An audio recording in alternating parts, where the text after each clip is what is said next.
नमस्कार, मी प्राध्यापक सुनील जोपळे, रत्नागिरी. मित्र कशा आहात? आज श्रावण सोमवारचा पहिला दिवस. मी रत्नागिरी शहराजवळ असलेल्या पाटीलवाडीजवळ शंकराचं प्राचीन काळातलं मंदिर आहे, श्री सिद्धेश्वर मंदिर. या मंदिरात सकाळी सकाळी दर्शनासाठी आलेलो आहे. हे अत्यंत प्राचीन काळातलं मंदिर आहे, सुंदर सजवलेलं आहे. आपली सजावट तुम्ही बघता छानपैकी केलेल्या आहे पाटीलवाडीतल्या ग्रामस्थांनी.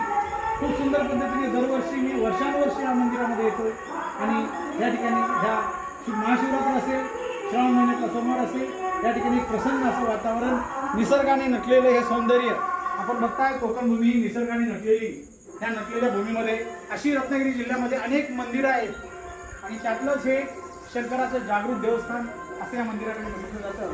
आपण बघताय हे असे अतिशय देखणं असं मंदिरं बघावीत ती कोकणात, आणि ही कोकणातली सगळी मंदिरं अशी सुंदर पक्क्या बांधकामामध्ये केलेली प्राचीन काळातलं हे मंदिर आहे. आणि या ठिकाणी असलेली स्वच्छता, त्याचबरोबर हा परिसर हिरव्यागार वनराईमध्ये शिवशंकराचं हे शांत ठिकाण आपण बघताय. आणि खरोखर मनाला विलोभनीय असं आनंद समाधान मिळतंय.